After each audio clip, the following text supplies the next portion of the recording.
जय श्री राम। दोस्तों, कैसे हैं आप सभी। मैं बिहार की बेटी, झारखंड की बहू सीमा आप सबों का मम्मास ब्लॉग में बहुत बहुत स्वागत करती हूं।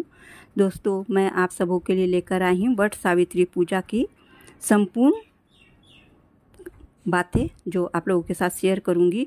तो इस बार वट सावित्री व्रत 6 जून 2024 दिन गुरुवार को रखा जाएगा। इस दिन शुभ मुहूर्त, पूजा विधि, कथा, आरती और मंत्र के बिना पूजा अधूरी मानी जाती है। ज्येष्ठ माह के कृष्ण पक्ष की अमावस्या तिथि को वट सावित्री रखा जाता है। यह उपवास सुहागिन महिलाओं के लिए बेहद खास होता है। इस दिन सुहागिनें वट वृक्ष की विधि के अनुसार पूजा करती हैं। धार्मिक मान्यताओं के अनुसार इस व्रत में वट वृक्ष की पूजा करने से पति की लंबी आयु और जीवन में सुख समृद्धि बनी रहती है। साथ ही इसमें ब्रह्मा, विष्णु और महेश तीनों देवों का वास होता है। इसलिए व्रत रखने वाली महिलाओं को तीनों देवताओं का आशीर्वाद प्राप्त होता है। वट सावित्री व्रत से पति की तरक्की के वो योग भी बनते हैं और रुके हुए कार्यों में गति भी मिलती है। ज्येष्ठ माह में आने वाली यह व्रत बहुत ही कठिन माना जाता है, क्योंकि इस माह गर्मी चरम सीमा पर होती है। ऐसे में कुछ महिलाएं निर्जला व्रत भी करती हैं। इससे शुभ फलों की प्राप्ति होती है। ऐसे में आइए जानते हैं उन सभी को विस्तार पूर्वक सभी बातें जान लेते हैं। वट सावित्री व्रत का पूजा मुहूर्त कब है। पंचांग के अनुसार वट सावित्री व्रत के दिन पूजा मुहूर्त प्रातः 11:52 से दोपहर 12:48 तक रहेगा। इस समय वट वृक्ष की पूजा आप कर सकते हैं। वट सावित्री की पूजा विधि किया है। वट सावित्री के दिन महिलाएं स्नान के बाद लाल या पीले रंग का वस्त्र पहने, क्योंकि यह लाल या पीला रंग हमारे हिंदू धर्म में शुभ माना जाता है। फिर पूजा की सामग्री को एकत्रित कर लें और थाली तैयार कर लें। वट वृक्ष के नीचे सावित्री और सत्यवान की प्रतिमा स्थापित करें। इस दौरान बरगद के वृक्ष के जड़ में जल अर्पित करें। फिर पुष्प, अक्षत, फूल, भींगा चना, गुड़ व मिठाई चढ़ाएं। बाद में वृक्ष की 7 परिक्रमा करते हुए आप इस पर कच्चा सूत या कलावा लपेटें। फिर कथा सुने। कोई भी व्रत बिना कथा का अधूरा माना जाता है। पूरी पूजा संपन्न होने के बाद आप दान करें, ऐसा करना शुभ होता है। वट सावित्री के दिन पीपल के पेड़ पर मीठा दूध चढ़ाएं। इसके बाद पीपल के वृक्ष की परिक्रमा करते हुए शनि मंत्र का ओम शन शनिश्चराय नमः का जाप भी करना चाहिए। वट सावित्री के दिन बरगद के पेड़ में दूध अर्पित करें। इससे ग्रह दोष दूर होते हैं। साथ ही बरगद के पेड़ की 11 बार परिक्रमा लगाने के बाद गाय, कुत्ते और कौवों को भोजन करना चाहिए। इससे कुंडली में ग्रहों की स्थिति मजबूत होती है। वैवाहिक जीवन में चल रही परेशानियों को दूर करने के लिए बरगद के पेड़ की पत्ती के साथ 21 परिक्रमा लगाएं। फिर पेड़ के नीचे घी का दीपक जलाना न भूलें। इस दीपक से काजल बना लें। बाद में इस काजल को बरगद के पत्ते में लपेटकर अलमारी में रख दें। कुछ उपाय हैं जो इस दिन आप कर सकते हैं। इस व्रत का संबंध वट के वृक्ष और सावित्री के साथ है, इसलिए वट सावित्री व्रत के नाम से इसे संबोधित किया जाता है। शास्त्रों में कहा गया है कि इस दिन महिलाओं को व्रत के साथ मौन भी धारण करना चाहिए।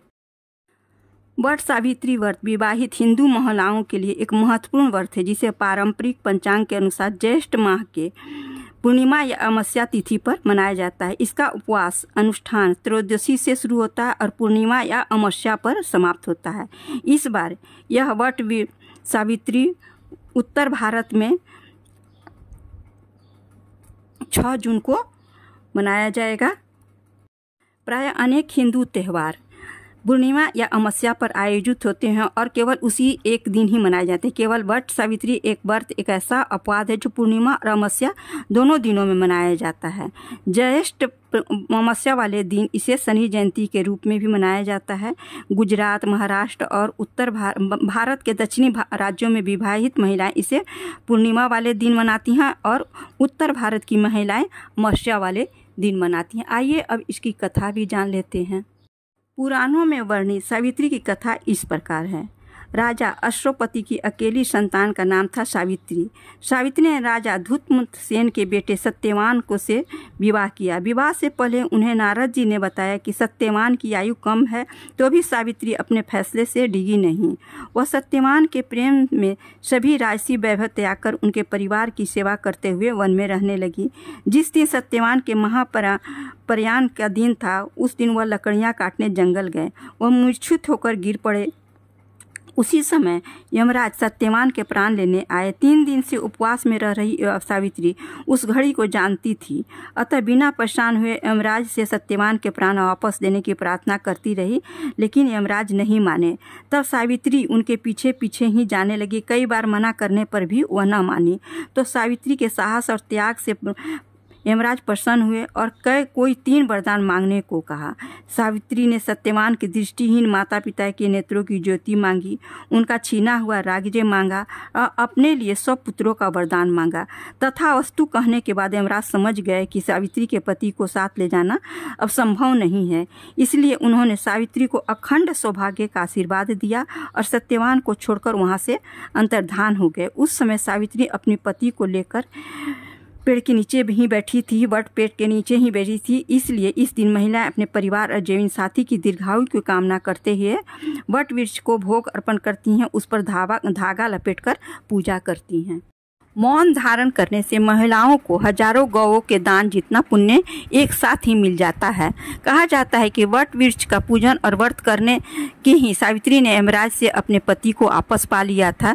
तभी से पति की लंबी आयु के लिए इस व्रत का विधान प्रचलित हो गया। वट सावित्री व्रत की महिमा का उल्लेख कई हिंदू पुराणों जैसे भविष्योत्तर पुराण और स्कंद पुराण में भी किया गया है। वट सावित्री पर वट या बरगद के पेड़ की पूजा की जाती है।